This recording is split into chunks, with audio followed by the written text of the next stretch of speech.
It's interesting as we talk about the dynamics of, fighting in the marketplace and then Mhm. fighting inside of your own space, Mhm. to make things happen.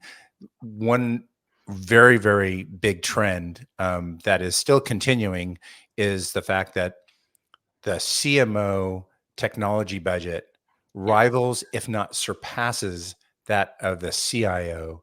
And I would imagine that it takes two people that have very well managed egos and a shared drive to Mhm. achieve to work together in this, because I can see how that could be a battle.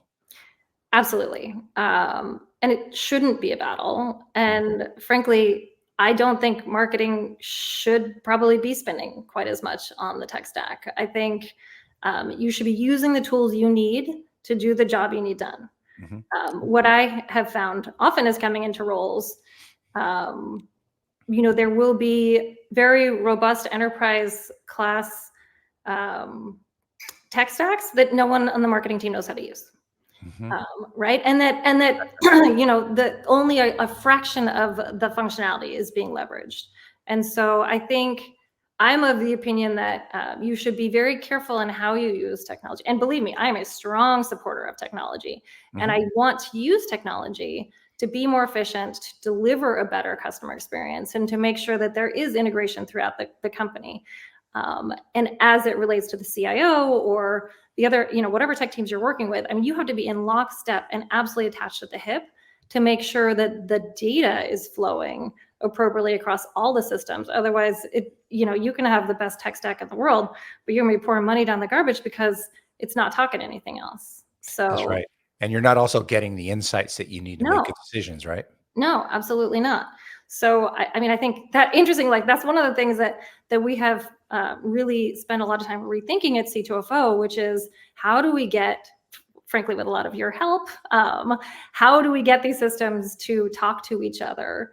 Are there missing pieces that is tying it together? Um, Mhm.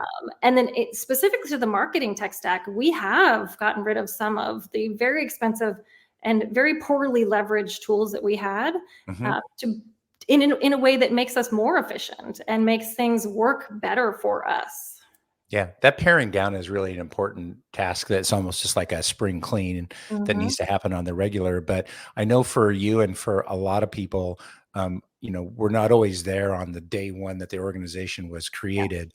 So we walk in and we essentially inherit Yeah. some technologies and Mhm. processes and culture. Yeah. We know that there needs to be change across all of these things. And, it's really difficult when you're in a business like yourself, you're fintech, you're a Mhm. SaaS business in Yeah. particular.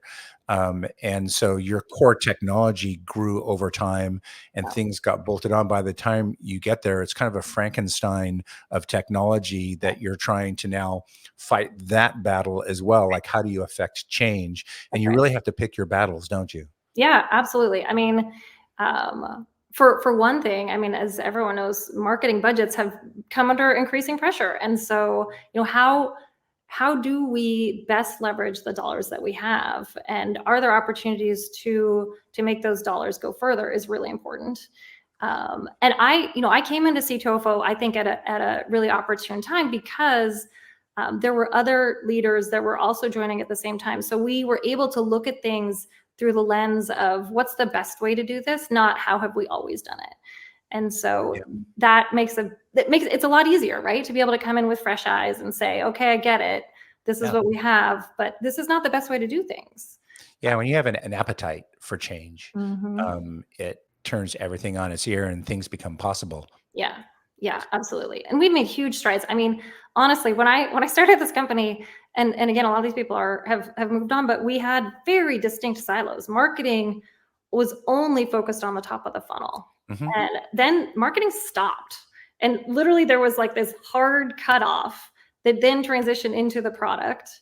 And sales sort of like played around it. And it was just so uh not optimal for the customer. And it's taken us a couple of years now to get to the point where we are really at the point where we can have integrated customer journeys and Mhm. where we are thinking about what is this holistic experience of the customer's made aware of us. Oh, now they want to know more. Oh, now we should parachute in a human being. Oh, now they get their first look at the product.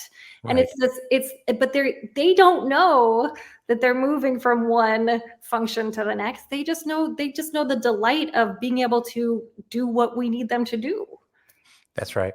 It's interesting, as you talk about this, you can really see the fact that, and maybe this is true of all professions, that there's like an art and there's a science to Mm. it. Would you say that the way marketing is today, would you say that there's still a strong part of it that is art, which is your own special je ne sais quoi that you bring to the table? Or do you feel more like a marketing scientist? So I think it's a really good question. I think it's different for every CMO. If you're asking me specifically, I think I play at the intersection of qualitative and quantitative. Hmm. I am a creative mad scientist, maybe. But it really starts with the customer. I think it is really important to have that depth of understanding. I expect myself and my team to be the undisputed experts in our customer, and we have a lot of different customer segments, Hmm. but within the company, so that we can understand what they need and what their pain points are. And so we're talking to customers a lot. And those qualitative conversations, the qualitative research that we do, is the foundation for how we think about the data that we want to look at and the data that we need. I think it really helps inform the hypotheses that we then test through data. And without that qualitative understanding, there's a lot of data that's really difficult to make sense of the signals within the noise.